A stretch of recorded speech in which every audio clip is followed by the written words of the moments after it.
مصلحا ومجددا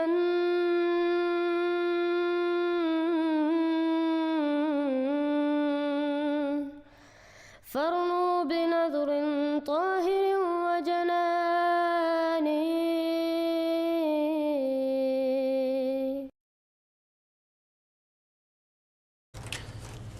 کہہ رہے ہیں کہ میں پڑھ دوں. ہاں ٹھیک.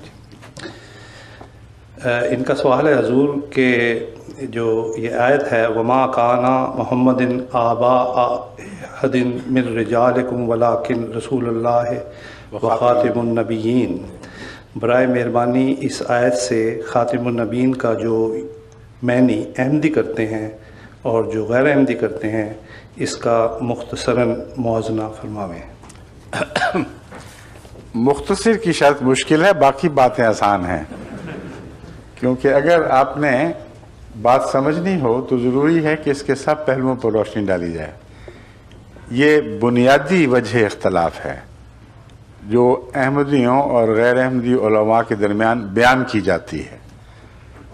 بیان کی جاتی ہے کہ کیا مطلب ہے، مجھے یہ بھی سمجھانا ہوگا. میرے نزدیک آیت خاتم النبیین پر فی الحقیقت کوئی بھی اختلاف ہمارے درمیان اور دوسرے علماء کے درمیان نہیں ہے. پہلے یہ بات آپ کو سمجھا دوں. اس لیے نہیں ہے کہ اس کا یہ مطلب کرنے کے باوجود کہ حضرت صلی اللہ علیہ وآلہ وسلم کے بعد ہر قسم کی نبوت ہمیشہ کے لیے ختم ہے. یہ ترجمہ کرنے کے باوجود جب آپ ان سے مزید پوچھیں کہ کیا مسیح آئے گا یا نہیں آئے گا، کہتے ہیں ضرور آئے گا. اگر ہم انکار کر دیں تو کافر ہو جاؤ گے. وہ نبی اللہ ہوگا یا اس کی نبوت آسمان پر ہی رہ جائے گی؟ وہ کہیں گے بلا استثناء، ہر مولوی شیعہ ہو یا سنی یہ کہے گا کہ لازماً وہ نبی اللہ ہوگا. جو اس کی نبوت کا انکار کرے گا وہ دائرہ اسلام سے خارج ہوا. ٹھیک ہے نا یہ بات؟ اب بتائیے، ہم بھی تو مسیح کو نبی اللہ کہہ رہے ہیں. ہم حضرت مسیح موعود علیہ السلام کو مسیح موعود مانتے ہیں. وہ کہتے ہیں مسیح موعود مانو، نبی اللہ کیوں مانتے ہو؟ اور جو ان کا آنے والا ہے اس کو ابھی بھی نبی اللہ، خود بھی نبی اللہ مانتے ہیں. تو اختلاف کیا ہوا؟ آیت خاتم النبیین کے ہوتے ہوئے بھی یہ تمام علماء بغیر استثناء کے اس مسیح کو جو ان کے نزدیک ابھی نہیں آیا لیکن کل پرسوں کبھی تو آئے گا، وہ کہتے ہیں جب آئے گا وہ ضرور نبی اللہ ہوگا. پھر ہم پوچھتے ہیں اختلاف کیا ہے؟ وہ کہتے ہیں اختلاف پھر اتنا بنا کہ ہمارا عقیدہ یہ ہے کہ حضرت صلی اللہ علیہ وآلہ وسلم کے بعد کسی امتی کو نبی کا لقب عطا نہیں ہو سکتا، نبی نیا نہیں بن سکتا. وہ کہتے ہیں اس لیے پرانا نبی آئے گا. اب اس بات میں کوئی ادنا سا بھی غور کرے تو ایک حیرت انگیز تضاد معلوم ہوتا ہے اور ایک بے عقلی کی بات معلوم ہوتی ہے. اگر نبی آنے بند ہو گئے ہیں تو کیوں بند ہوئے؟ ایک ہی وجہ ہے، وجہ فضیلت اگر اس کو کہا جا سکتا ہے، کہ ایسا نبی آیا جس کے بعد ہمیشہ کے لیے نبوت کی ضرورت ختم ہو گئی. اگر وہ یہ مانے تو ان کے اور ہمارے درمیان پھر اختلاف ہوگا، مگر ضرورت کے وہ بھی قائل ہیں، ہم بھی قائل ہیں. ہم بھی کہتے ہیں نبوت کی ضرورت رہے گی اور یقیناً آپ بھی یہی مان رہے ہیں کہ ضرورت ہوگی. تو اختلاف یہ نہیں ہے کہ نبی آئے گا کہ نہیں، اختلاف یہ ہے کہ امتی کو نبی بنایا جائے گا یا موسیٰ کی امت سے ادھار مانگا جائے گا. یہ فرق ہے صرف. اس میں خاتم النبیین کا فرق کہاں سے ہو گیا؟ صرف اتنا فرق ہے. اور میں تکرار کرتا ہوں اس بات کی، آپ بے شک پوچھ کے دیکھ لیں، وہ تمام کے تمام ایک نبی کی ضرورت کو مانتے ہیں، جانتے ہیں کہ ایک نبی ضرور آئے گا. وہ کون ہوگا یہ بحث ہے. ہم کہتے ہیں امت محمدیہ میں پیدا ہوگا اور اس کو نبوت کا لقب ملے گا، وہ کہتے ہیں امت محمدیہ میں کوئی ماں نبی پیدا نہیں کر سکتی اب، اس لیے اللہ کی مجبوری ہے گویا کہ، چونکہ نبوت کی ضرورت پیش آ گئی، نبی بن نہیں سکتا، خدا نے ایک پرانا نبی اٹھا رکھا ہے، اور وہ نبی کون ہے؟ موسیٰ کی امت کا نبی، وہ نبی جس کو قرآن کریم آج بھی یہی فرما رہا ہے، رسولاً الی بنی اسرائیل۔ مسیح کون ہے؟ بنی اسرائیل کا رسول۔ اب اگر ان کا مسیح اتر بھی آئے تو نبوت والی بات تو پھر بھی وہی رہے گی، پرانا آئے یا نیا آئے، جو پرانا آئے گا وہ رخ نہ ڈالے گا نبوت میں۔ امت محمدیہ میں نبی کا پیدا ہونا آن حضرت صلی اللہ علیہ وآلہ وسلم کی عزت کے خلاف نہیں ہے۔ باہر سے قرض مانگنا، ضرورت ہو اور گھر میں بچہ نہ سنبھال سکے اس ضرورت کو، یہ امت محمدیہ کی گستاخی ہے۔ اگلی بات جب اور کھولتا ہوں تو پھر آپ حیران رہ جائیں گے کہ اس عقیدے کو سن کر آپ کے دل میں توجہ کیوں نہ پیدا ہوئی کہ اس کو سوال تو کر کے دیکھیں کہ کیا عقیدہ ہم لوگوں کی طرف منسوب ہو رہا ہے، یعنی آپ کی طرف مولوی یہ بات منسوب کر رہے ہیں۔ جب آپ ان کے پیچھے لگے تو ان کے عقیدے کے پیچھے بھی لگ گئے۔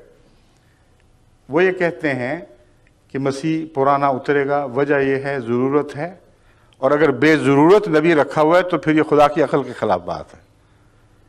ضرورت ہے تو نبی آئے گا، پرانا آئے گا۔ اگر آپ قرآن سے اس نبی کو جو اترے گا یہ آیت نکال کے دکھا دیں کہ رسولاً الی بنی اسرائیل، تو وہ کیا جواب دے گا آپ کو؟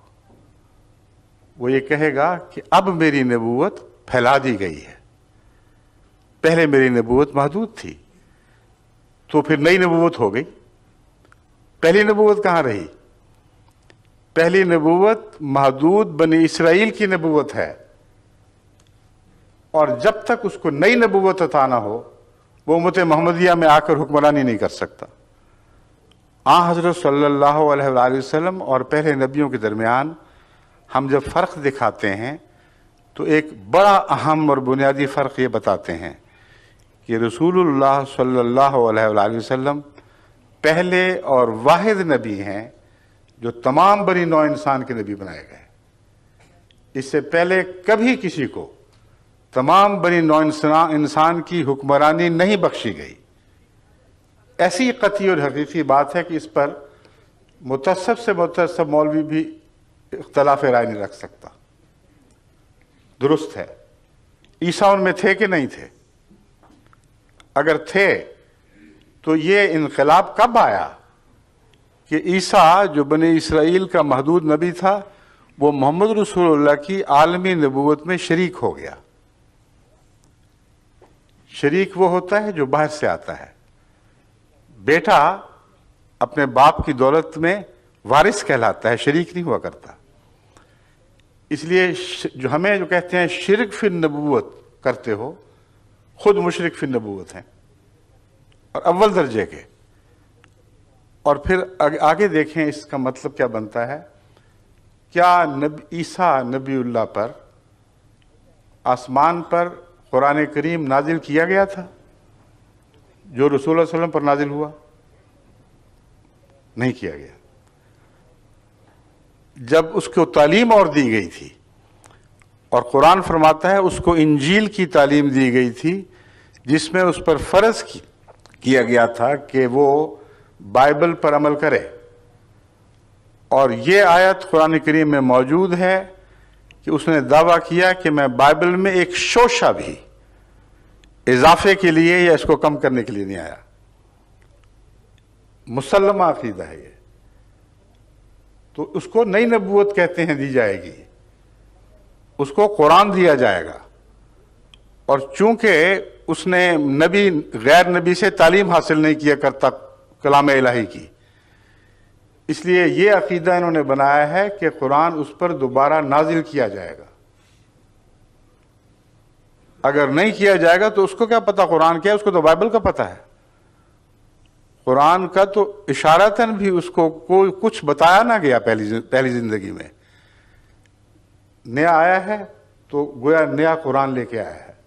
قرآن وہی صحیح جو محمد رسول اللہ کا ہے صلی اللہ علیہ وآلہ وسلم، مگر مسیح پر جب تک خدا براہ راست قرآن کریم نازل نہ کرے اس کو قرآن کی تعلیم کا کچھ پتہ نہیں، تو وہ شریک مکمل بن جاتا ہے رسول اللہ صلی اللہ علیہ وسلم کا. اس پر ایک دفعہ پھر قرآن نازل کیا جائے گا، اور وہ جس کی حکومت بنی اسرائیل تک محدود تھی وہ کل عالم پر حکمران ہوگا.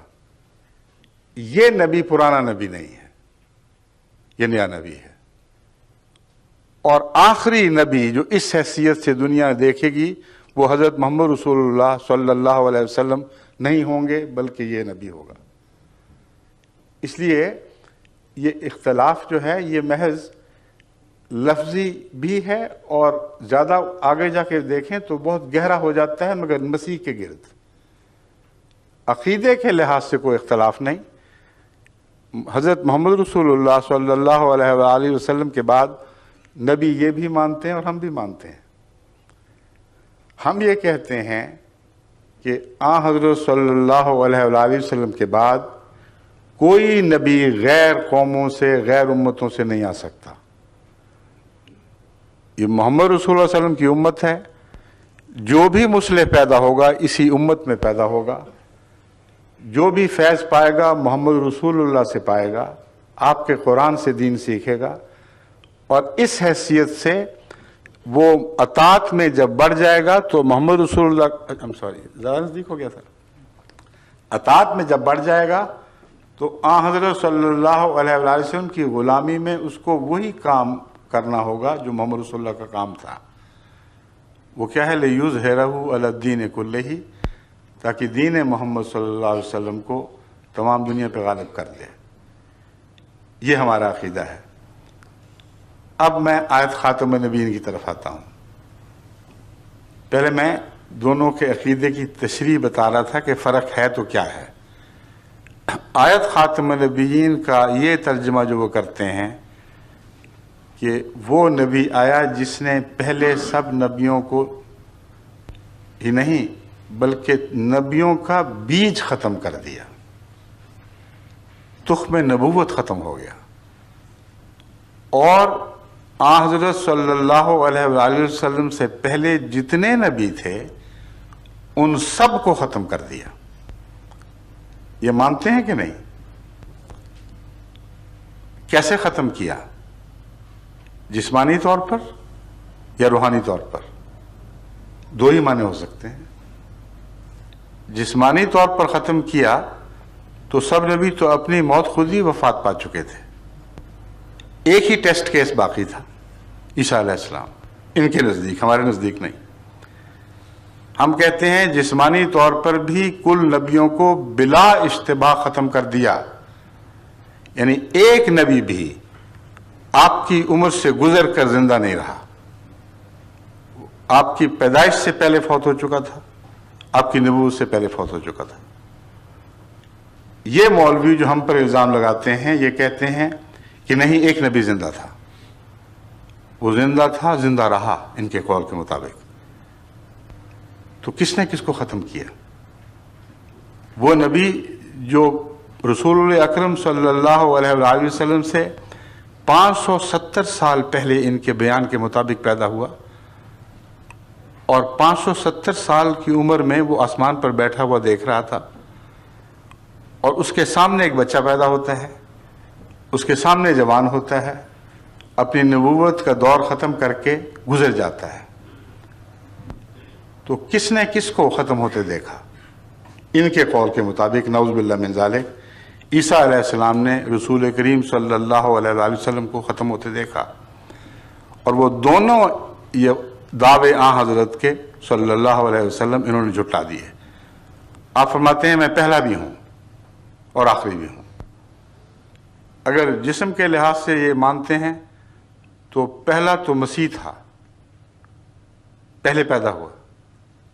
اور موت کے لحاظ سے مانتے ہیں تو آخری مسیح ہوا، بعد میں مرا ان کے قول کے مطابق. تو ختم نبوت کا تو انہوں نے کچھ بھی باقی نہ رہنے دیا. اگلا قدم فیض کا. سب نبیوں کے فیض قرآن کریم کے نزول سے پہلے ہی ختم ہو چکے تھے. کل انبیاء اپنے فیض کا دور ختم کر کے اپنی صفیں لپیٹ کے جا چکے تھے، ایک مسیح ہی باقی تھا نا۔ یہ کہتے ہیں اس کا فیض نہ صرف یہ کہ رسول اللہ صلی اللہ علیہ وسلم ختم نہیں کر سکے، بلکہ براہ راست اس نے خدا سے وہ فیض پایا جو پہلی زندگی میں اس کو حاصل نہیں تھا، فیض میں بڑھ گیا۔ اور رسول اکرم صلی اللہ علیہ وآلہ وسلم کے وصال کے بعد آپ کی امت کو زندہ کرنے میں بنیادی کردار مسیح ادا کرے گا۔ گویا کہ رسول اللہ علیہ وسلم کی امت تو مر رہی تھی، اس میں سانس لینے کی طاقت نہیں رہی تھی، زندہ کیا تو موسوی امت کے مسیح نے۔ تو فیض کیسے ختم کیا؟ نہ جسم ختم کر سکے، نہ فیض ختم کر سکے، اور دعویٰ یہ ہے کہ ہم ختم نبوت کے قائل ہیں۔ غلط کہتے ہیں۔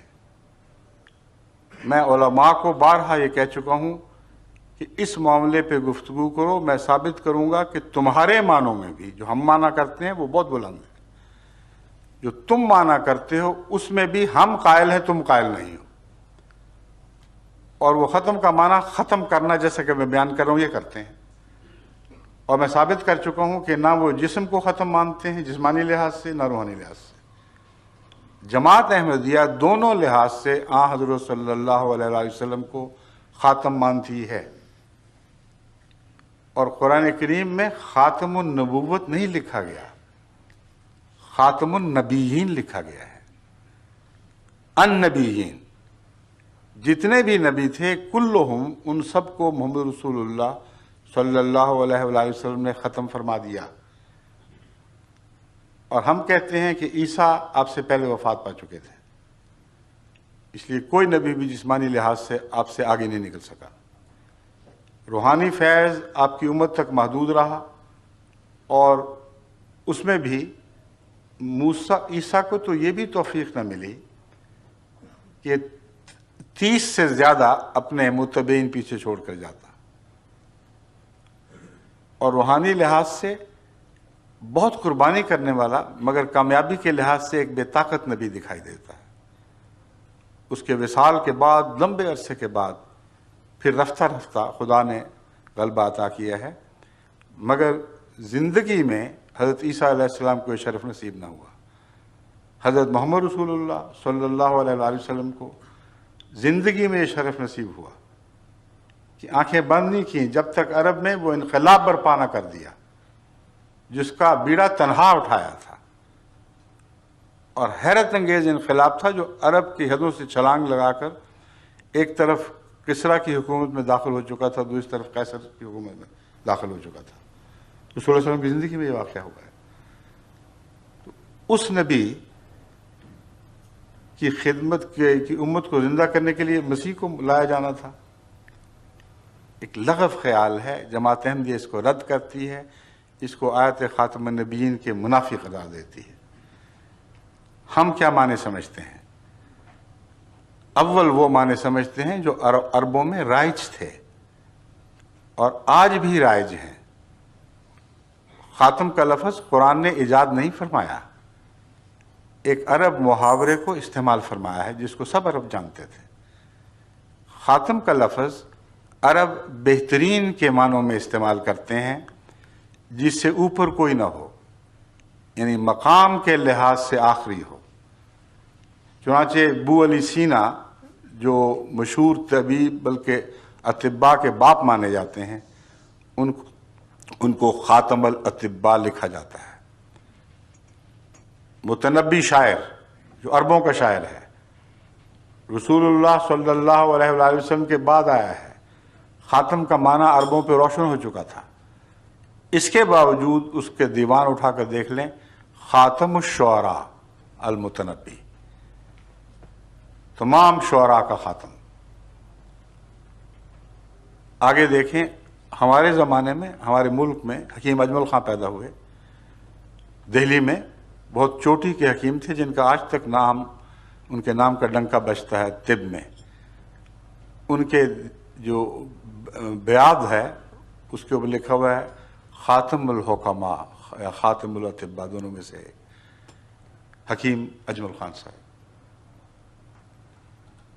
تمام عرب استعمال کو دیکھ لیں، ایک جگہ بھی اس آیت جو متنازع فی ہے اس کو چھوڑ کر عرب استعمال میں خاتم کا مطلب زمانی لحاظ سے آخری کہیں نہیں ملے گا، مرتبے اور مقام کے لحاظ سے آخری ضرور ملے گا. یعنی جب عرب شاعر کو خاتم کہتے ہیں تو مراد یہ ہے کہ اس کمال کا شاعر اب کبھی نہیں آ سکتا. شاگرد آ سکتا ہے، ہمسر نہیں آ سکتا، استاد نہیں آ سکتا. یہ سند ہے، یہ سند چلے گی، خاتم یعنی مہر اس کی چلے گی، اور اس کے مقابل پر جو بھی دعویٰ ہوگا وہ گر جائے گا. جس کو تصدیق نہ حاصل ہو اس شاعر کی وہ بے معنی ہے. تو وہ اساتذہ جن کی سند چلتی ہے ان کو خاتم کہا جاتا ہے. وہ اطباء جن کی سند چلتی ہے، جو اپنے مضمون میں درجہ کمال کو پہنچ جاتے ہیں، ان کو خاتم کہا جاتا ہے. اور ایک استعمال خاتم کا خود حضرت اقدس محمد رسول اللہ صلی اللہ علیہ وسلم کی زبان سے بھی سنیے. حضرت علی رضی اللہ تعالیٰ عنہ کو مخاطب کر کے فرمایا، انتا خاتم الاولیاء. ایک روایت میں ہے فرمایا انتا خاتم الاصفیاء. بات ایک ہی ہے، دونوں روایتیں ملتی ہیں. اگلی بات سننے والی ہے، کما انا خاتم الانبیاء. جس طرح میں خاتم النبیین ہوں، اے علی تو ولیوں کا خاتم ہے. اب خاتم کا ترجمہ وہ لگا کے دیکھیں جو مولوی کرتے ہیں. کیا مطلب بنے گا؟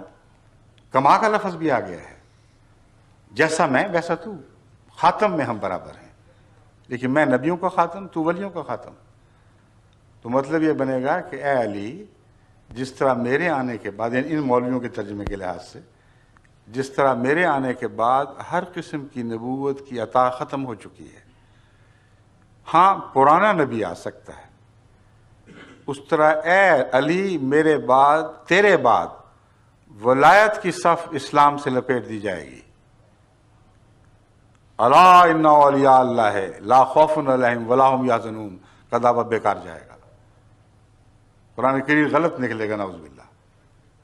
کوئی ولی پیدا نہیں ہوگا، کیونکہ جیسے میں آخری نبی ہوں اس طرح تو آخری ولی امت میں ہے. اس کے بعد کوئی امت کا کوئی شخص کبھی ولی کا منہ نہیں دیکھے گا. یہ ترجمہ قابل قبول ہے؟ تسلیم کر سکتے ہیں؟ ہرگز نہیں. کیا ولایت بھی ختم ہو گئی؟ نبوت تو گئی، نبی نہیں آ سکتا، تو کیا ولی بھی کوئی نہیں آئے گا؟ کیونکہ رسول اللہ صلی اللہ علیہ وسلم نے فرمایا ہے علی کو کہ اے علی تو خاتم الاولیاء ہے. بس خاتم کا معنی اگر وہ معنی جو مولوی کرتے ہیں تو مطلب یہ ہے تو آخری ولی ہے، اب کبھی کوئی ولی نہیں آئے گا. اور یہ جھوٹ ہے. وہ معنی کرنا پڑے گا جو دونوں جگہ برابر اطلاق پائے. گز کپڑوں سے تو نہیں بدلا کرتا، گز تو اتنا ہی رہتا ہے. ریشم ناپو یا کھدر ناپو. اس لیے لفظ خاتم وہی ہے جو دونوں جگہ برابر استعمال ہوگا. جماعت احمدیہ کے نزدیک خاتم کے معنی جو معروف اور رائج ہیں وہ یہاں چلتے ہیں. ایک معنی میں نے بتایا ہے سب سے اوپر، سب سے بالا، جس کا مسلک آخری مسلک شمار ہو، جو آخری مانوی سند بن جائے. تو مراد یہ ہے کہ جس طرح میں نبیوں کے لیے ایک سند بن گیا ہوں، میرے حوالے کے بغیر کوئی نبی سچا نہیں ہو سکتا. جب تک میرے آثار اس میں نہ پائے جائیں، جب تک میری تصدیق نہ پائی جائے، کسی کی نبوت سچی نہیں. اس طرح ولایت میں جو تیرا مخالف ہوگا، جس میں تجھ سے مخالف آثار ولایت ہوں گے اور وہ کہے گا میں ولی ہوں، وہ جھوٹ بولتا ہے. اس نقطے کو سمجھ کر تمام جھوٹے صوفیاء کا پول کھل جاتا ہے. وہ جو حضرت علی کے پیراؤ ہو کر ملتان میں ناچتے پھرتے ہیں اور چمٹے بجاتے ہیں اور علی کا نعرہ بلند کرتے ہیں، وہ حضرت علی رضی اللہ تعالیٰ عنہ کی سنت کے مخالف چل کر ثابت کر دیتے ہیں کہ وہ ولی نہیں ہے. کیونکہ حضرت محمد رسول اللہ صلی اللہ علیہ وسلم نے حضرت علی کو خاتم الاولیاء قرار دے دیا. بس اگر حکمت سے بات سمجھیں تو بڑے فوائد ہاتھ آتے ہیں. اگر بے حکمت کی بات کر کے تعصب کے پیچھے چلیں تو سارا فیض ہاتھ سے جاتا رہتا ہے. اب آگے چلتے ہیں. لفظ خاتم کے اور کیا معنی ہیں؟ انگوٹھی جس کے اوپر کچھ لکھا ہو کہیں لگائیں تو وہ مہر تصدیق بن جاتی ہے. یہ بہت ہی عظیم الشان دعویٰ ہے جس کی نظیر دنیا میں کسی نبی میں نہیں ملتی. حضرت صلی اللہ علیہ وآلہ وسلم کو تمام انبیاء کا مصدق قرار دیا گیا ہے. مانوی لحاظ سے پہلے بتا چکا ہوں، اب ظاہری معنوں سے بھی مصدق قرار دیا گیا. آپ کی مہر تصدیق ہو تو نبی ہے، ورنہ نہیں ہے. اور میں بارہا مذاہب کو چیلنج دے چکا ہوں، آج تک کسی ایک نے بھی اس کے جواب میں کچھ پیش نہیں کیا. وہ یہ ہے کہ ایک نبی مجھے دکھاؤ کل عالم میں جس نے کل عالم کے نبیوں کی تصدیق کی ہو. محمد رسول اللہ صلی اللہ علیہ وآلہ وسلم کے سوا ایک بھی نہیں ہے.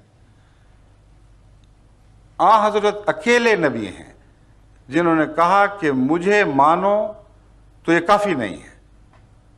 میں بھی تصدیق کرتا ہوں کہ اللہ تعالیٰ نے تمام جہانوں میں ہر زمانے میں نبی بھیجے ہیں. تم بھی تصدیق کرو کہ اللہ تعالیٰ نے تمام زبانوں میں ہر مقام، ہر مرتبہ، ہر بستی میں نبی بھیجے ہیں. یہ مانو گے تو میرا ایمان قبول ہوگا، ورنہ میرا ایمان بھی رد ہے، یعنی مجھ پر ایمان لانا بھی رد ہے. آمن الرسول بما انزل الیہ من ربہ والمؤمنون کل آمن باللہ وملائکتہ وکتبہ ورسلہ لا نفرق بین احد من رسلہ. دیکھو محمد رسول اللہ اس شان کے نبی ہیں کہ وہ ایمان لے آئے ہیں اللہ پر اور ملائکہ پر اور کتب پر اور تمام انبیاء پر. اور آپ کے ماننے والے بھی سب کے سب مجبور ہو گئے ہیں کہ وہ ان سب باتوں پر ایمان لائیں. اور دعویٰ یہ کرتے ہیں لا نفرق بین احد من رسلہ، ہم خدا کے بھیجے ہوئے میں سے کسی میں کوئی تفریق نہیں کرتے. جو اس کی طرف سے آیا اس کے سامنے تسلیم خام، اس کو ماننا پڑے گا. یہ ہے خاتم النبیین. اگر کوئی اور ہے تو نکال کے دکھاؤ. مانا وہ جو کل عالم پہ اسلام کی فتح کو ثابت کر دے، اس کی برتری کو ثابت کر دے، کوئی مذہب سامنے سر نہ اٹھا سکے. ورنہ یہ دعویٰ کہ بعد میں کوئی نبی نہیں ہوگا، اس کی کیا دلیل ہے؟ کس نے سارا زمانہ دیکھا ہے؟ کوئی بھی نہیں مانے گا، نہ مانتا ہے. پہلے ایمان لاؤ تو پھر مانتے ہو، ورنہ اپنی ذات میں اسلام کی برتری ثابت کرنے کے لیے اس بات میں، اس دعوے میں کوئی بھی دلیل نہیں. لیکن جو میں بتا رہا ہوں مانا، اس کی روح سے قرآن سب کتب سے افضل ہو جاتا ہے کہ باقی کتابوں کی تصدیق کی ہے. محمد رسول اللہ سب دنیا سے افضل ہو جاتے ہیں کیونکہ سب نبیوں کی تصدیق کی ہے. اور اسی دعوے میں خاتم النبیین میں آپ کا عالمی ہونا مضمر ہے، اس کے اندر شامل ہے. کیونکہ آج کوئی نبی بھی عالمی ہونے کا دعویٰ اس لیے نہیں کر سکتا کہ اگر وہ عیسیٰ ہیں فرض کریں تو اس کی بات جس طرح عیسائی آج پیش کر رہے ہیں اور جو بائبل سے ملتی ہے وہ یہ ہے کہ اس نے کسی اور قوم کے نبی کا ذکر ہی کوئی نہیں کیا. باقی سب کو جھوٹا مانو گے تو عیسیٰ کو سچا مانو گے، اگر کسی اور کو سچا مانو گے تو عیسیٰ کو جھوٹا ماننا پڑے گا. بین یہی حال ہر دوسرے نبی کا ہے. اس نے اپنی تصدیق کروا لی اور اس کی قوم اس پر راضی ہو گئی، وہ زمانہ لد گیا، ختم ہو گیا. آج اس نبی کو یہ توفیق ہو ہی نہیں سکتی کہ عالمی ہونے کا دعویٰ کرے.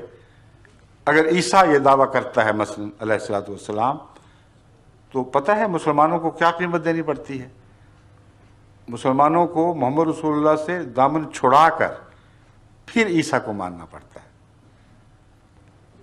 اگر ایک ہندو تسلیم کرتا ہے اس کو کرسچن سے دامن چھڑا کر عیسیٰ کو ماننا پڑے گا، بیک وقت دونوں کو نہیں رکھ سکتا. ایک بدھ تسلیم کرتا ہے تو بدھ سے پیچھا چھڑا کر عیسائی ہونا ہوگا.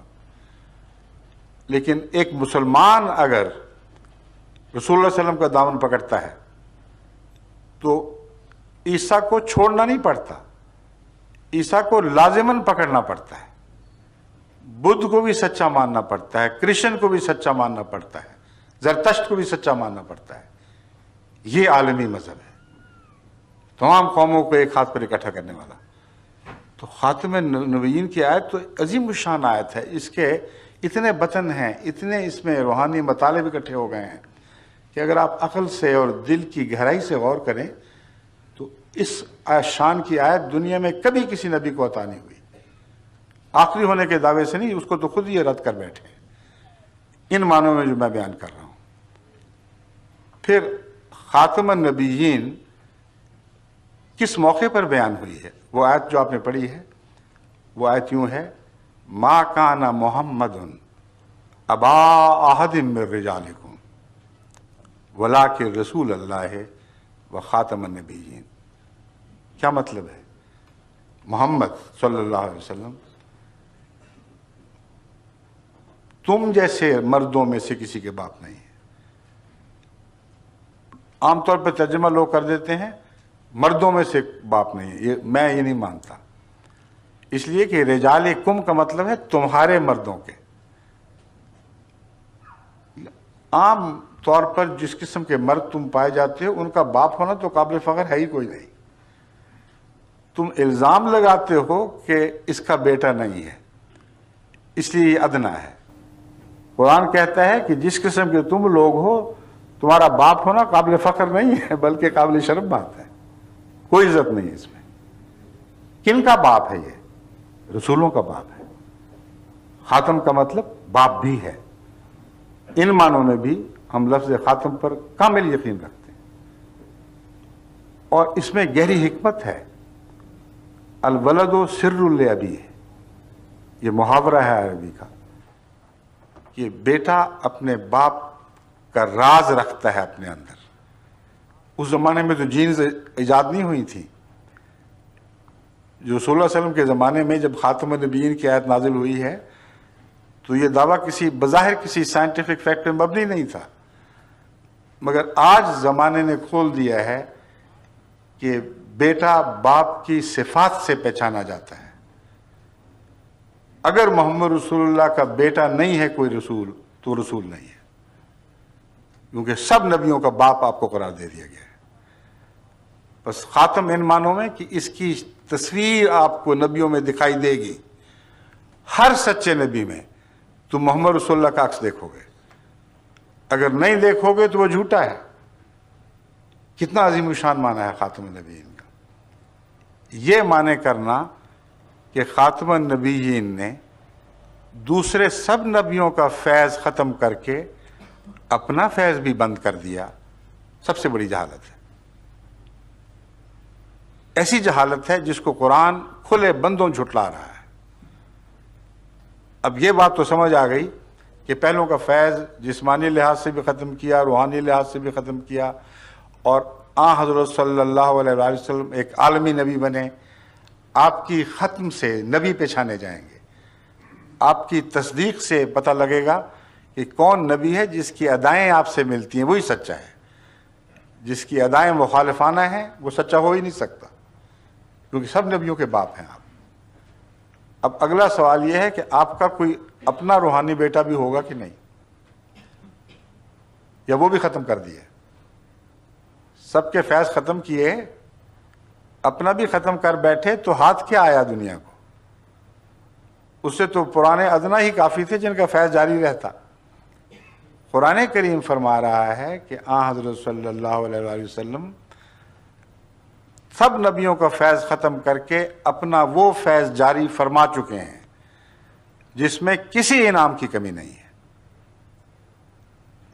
یہ آیت کریمہ جو سورہ نساء سے لی گئی ہے، جو میں ابھی آپ کے سامنے پڑھتا ہوں، یہ ختم نبوت کے موضوع پر ایک آخری فیصلہ ہے، قطعی فیصلہ ہے۔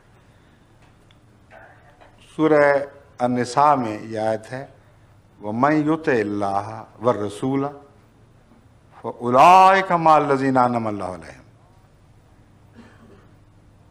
جو کوئی بھی اب اللہ اور اس رسول الرسول محمد رسول اللہ کی اطاعت کرے گا،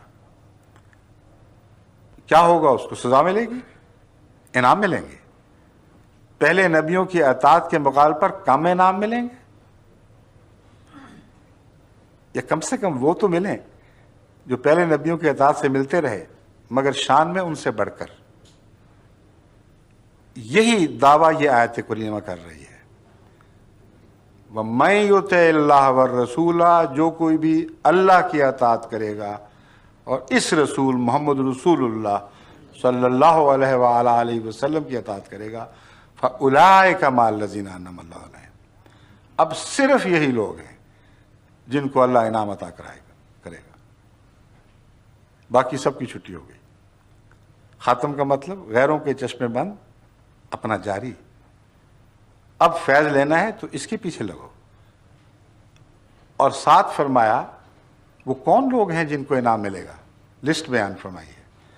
من النبیین، یہ قرآن کے الفاظ ہیں، نبیوں میں سے ہوں گے یہ لوگ، والصدیقین، اور صدیقوں میں سے ہوں گے، والشہداء، اور شہیدوں میں سے ہوں گے، والصالحین، اور صالحین میں سے ہوں گے، وحسن اولئک رفیقا، اور یہ ساتھ جو محمد رسول اللہ کی غلامی سے ملے گا یہ سب سے اچھا ساتھ ہے، اس سے اچھا کوئی ساتھ نہیں۔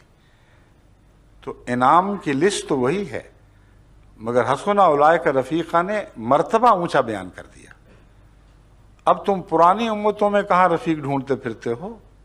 حسن اولئک رفیقا، اب رفاقت ڈھونڈنی ہے تو محمد رسول اللہ کی امت میں آپ کے غلاموں میں پیدا ہونے والے نبیوں، صدیقوں، شہیدوں، صالحین کی رفاقت ڈھونڈو، اس سے بہتر رفاقت نہیں مل سکتی۔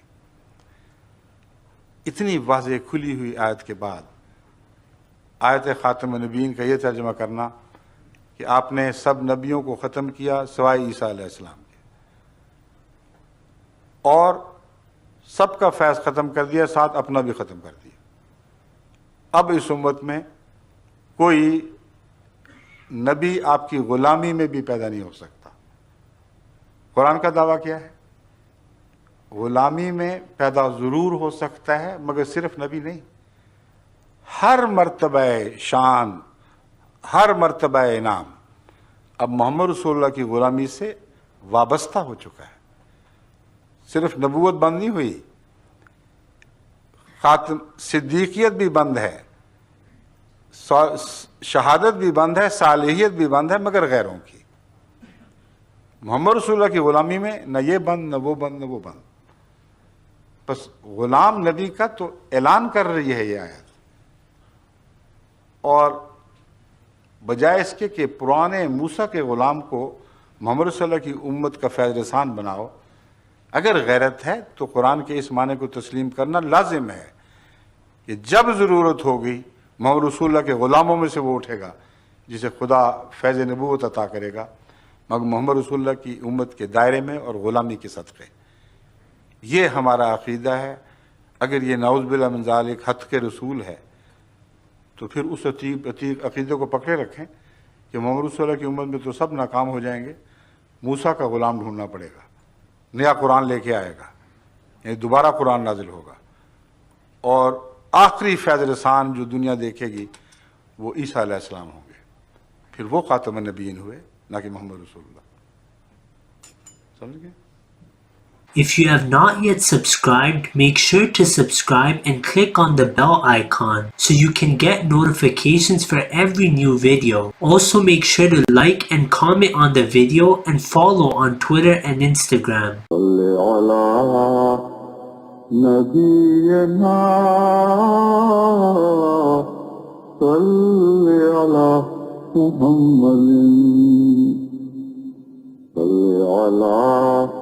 سفينا صل على محمد